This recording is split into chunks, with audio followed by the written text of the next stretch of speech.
Okay, if you remember from our lesson yesterday, we created about, I think it was 7 different charts in our notebook that were ways for us to generate ideas for writing a narrative story. So hopefully between what you were able to jot down and the sharing that we did as a group, you already have the seeds in your notebook for several stories that you could begin to write today. But before you write, I want to remind you or teach you, depending on whether or not you have already learned this, and some of you have, that one of the things that you need to do when you're writing a narrative story is to place yourself in the shoes of the main character.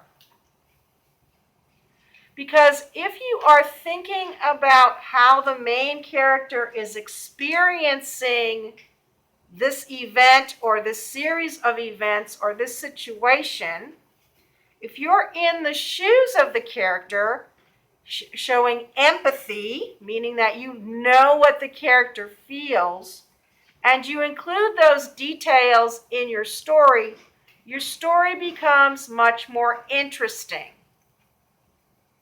Now, it's not always an easy thing to do, and one of the things that writers do to help them improve their craft is they read. They read books or pick short books or longer books or short stories, but they read with kind of a writerly mind, meaning you're not necessarily reading to determine the theme or to keep the main characters straight.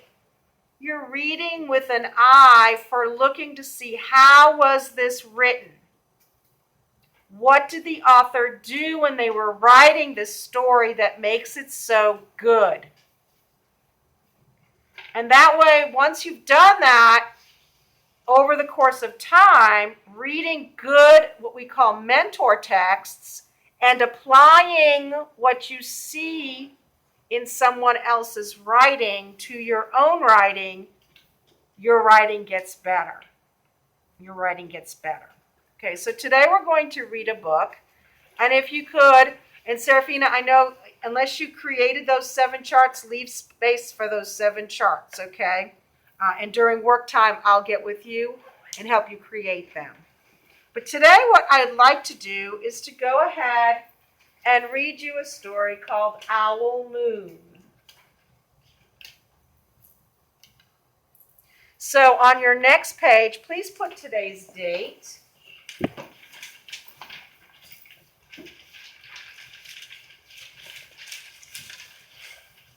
And the title. You don't need the illustrator's name, but the title is Owl Moon, and the author's name is Jane Yolen.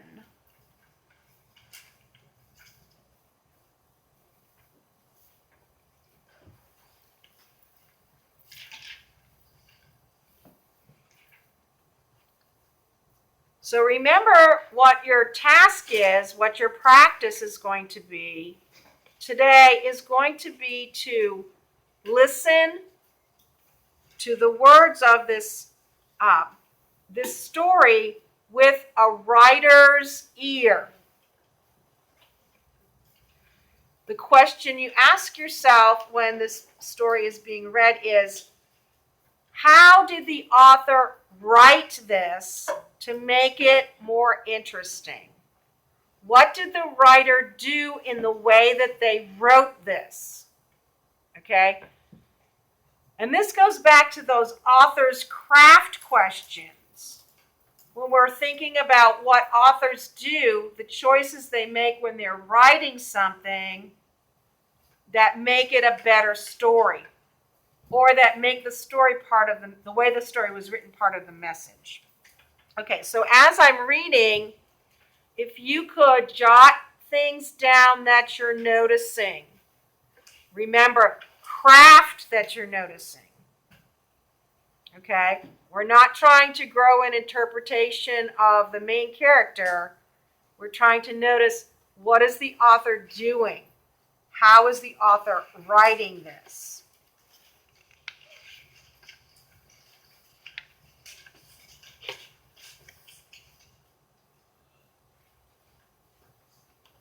It was late one winter night, long past my bedtime, when Pa and I went owling. There was no wind. The trees stood still as giant statues. Does anybody know what that is? The trees stood still as giant statues. What is that, Preston? Close. Really close. Ian? A simile, because it has that as. But yes, you're right in the right spot there, comparing two things that are unalike. Okay?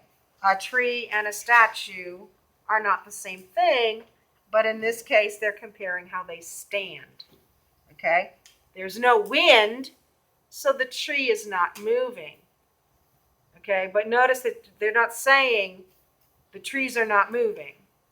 When this author describes it, she says there was no wind. The trees stood still as giant statues. And the moon was so bright, the sky seemed to shine. Somewhere behind us, a train whistle blew, long and low, like a sad, sad song. What's that an example of, Ava? A simile. We've got that like. So if I were jotting what I noticed, heard, saw with my writerly ears and eyes, I would jot down that the author used similes to describe the setting. I would also notice on this page, this very first page, this very beginning of the story, that there are lots of details about the setting. The author tries to orient us or make us familiar with where this story is taking place. And think about all the things we know. It's nighttime. Okay? It's very still. You can see because the moon is so bright. It's shining very brightly in the sky. You can hear a train in the distance, but otherwise it's very quiet. I could hear it through the woolen cap. So she's referring again to that train that sounds like a sad, sad song. I could hear it through the woolen cap Pa had pulled down over my ears. So notice, by saying that this person could hear that train sound, you also know that that person is wearing a wool cap to cover their ears, meaning it's very, very cold. A farm dog answered the train, and then a second dog joined in. They sang out, trains and dogs, for a real long time. And when their voices faded away, it was as quiet as a dream. We walked on toward the woods, Pa and I.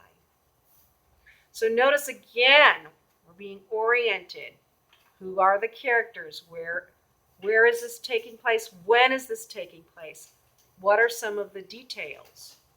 And we know, as good readers and writers, that authors give those details to paint a picture in your mind.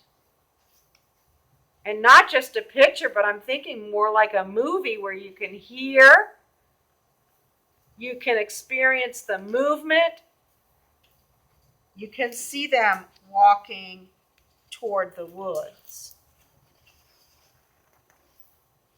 Okay, I'm going to continue to read, but I'm not going to stop to point things out to you at this point. I've modeled several times how you can do this. Listening and watching with a writerly ear and eye. And so I'm going to expect that you continue to jot down what you're noticing about the way or the craft in which the story is written. Our feet crunched over the crisp snow, and little gray footprints followed us. Pa made a long shadow, but mine was short and round. I had to run after him every now and then to keep up. And my short, round shadow bumped after me. But I never called out. If you go owling, you have to be quiet. That's what Pa always says. I had been waiting to go owling with Pa for a long, long time.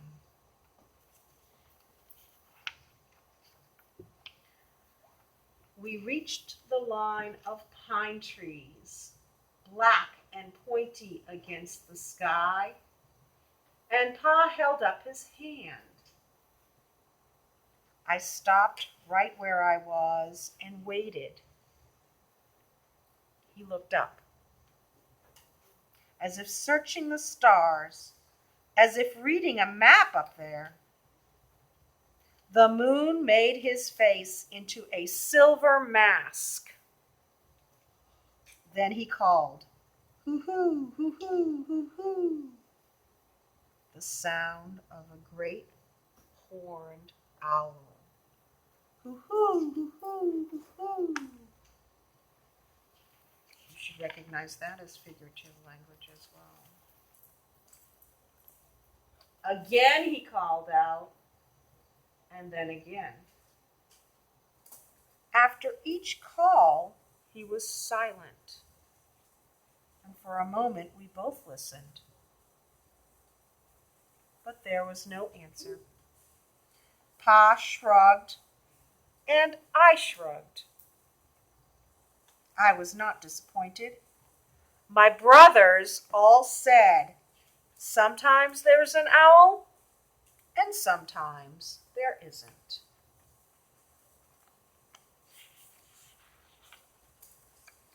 We walked on. I could feel the cold, as if someone's icy hand was palmed down on my back. And my nose and the tops of my cheeks felt cold and hot at the same time. Anybody who's ever been up north or to a cold place knows what they're talking about. It's so cold it feels hot. It's almost as if the coldness is burning you. But I never said a word. If you go owling, you have to be quiet and make your own heat.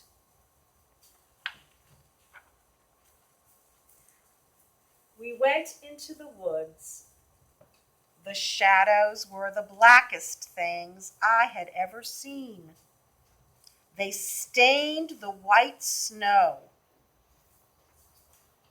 My mouth felt furry, for the scarf over it was wet and warm. And I'm going to stop there for a second. I used to have to explain what this was, but since we've all been wearing masks, we kind of know what that is. When your mouth feels furry because all of the condensation of your breath has made the inside of your mask wet. Same happens when you're wearing a scarf over your mouth in the cold. I didn't ask what kinds of things hide behind black trees in the middle of the night. When you go owling, you have to be brave.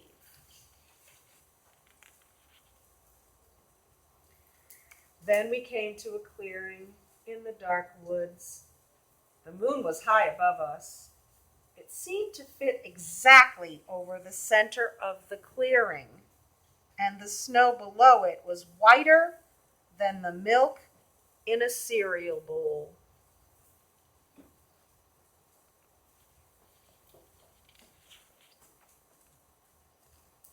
I sighed. And Pa held up his hand at the sound. I put my mittens over the scarf, over my mouth, and listened hard. And then Pa called, hoo hoo hoo, hoo hoo hoo hoo, hoo hoo hoo, hoo hoo hoo hoo. I listened and looked so hard, my ears hurt, and my eyes got cloudy with the cold. Pa raised his face to call out again, but before he could open his mouth, an echo came threading its way through the trees. Hoo hoo hoo, hoo hoo hoo. Pa almost smiled. Then he called back, hoo hoo hoo, hoo hoo hoo, just as if he and the owl were talking about supper, or about the woods, or the moon, or the cold. I took my mitten off the scarf, off my mouth, and I almost smiled too. The owl's call came closer from high up in the trees on the edge of the meadow. Nothing in the meadow moved. All of a sudden, an owl shadow, part of the big tree shadow, lifted off and flew right over us. We watched silently with heat in our mouths, the heat of all those words we had not spoken. The shadow hooted again. Pa turned on his big flashlight and caught the owl just as it was landing on a branch.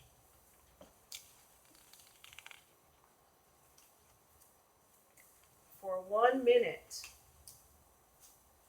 3 minutes, maybe even 100 minutes, we stared at one another. Talking about staring at the owl.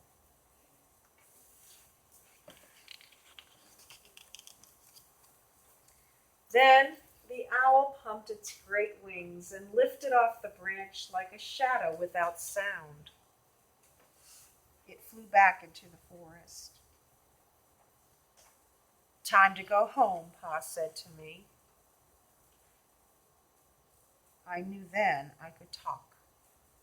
I could even laugh out loud. But I was a shadow, and as we walked home.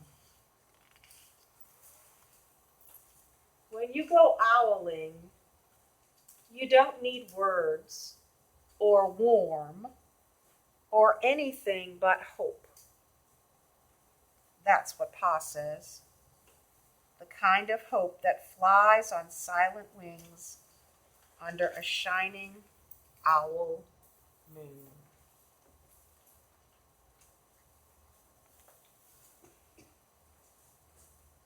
Okay. So I saw lots of you jotting things down that you noticed about how the author wrote this story. And so today, what I'm going to ask you to do is to begin writing your own story. And try to write your story in such a way that you include the things that you noticed from this mentor text, Owl Moon. So a lot of you noticed some figurative language. So as you're writing your story, you need to find ways in which you can include some figurative language. I'm sure you noticed about how the author wove the details into the story so that you could see this moving picture in your mind of what was happening.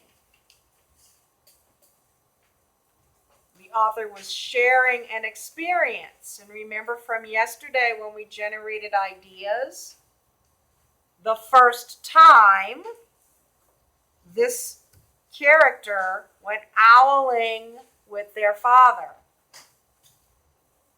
Okay, it's a first time story from the chart, one of the charts that we made yesterday. So your first step obviously will be to choose what you want to write from the charts that you created. And then you'll want to begin writing your story. You're going to write your story in your notebook. You're going to write your story in your notebook. And remember that your task today is trying to include some of the author's craft that you heard or saw in this book to your own writing. Does anyone have any questions before we start? Yes, sir. We do it in our notebook on using paper. Raise your hand if you know the answer to that question. Pick somebody with their hand up. Okay, all right, thank you. Any other questions? All right, go ahead then and begin. And Serafina, I'll meet you at the back table and help you with your notebook. Go ahead.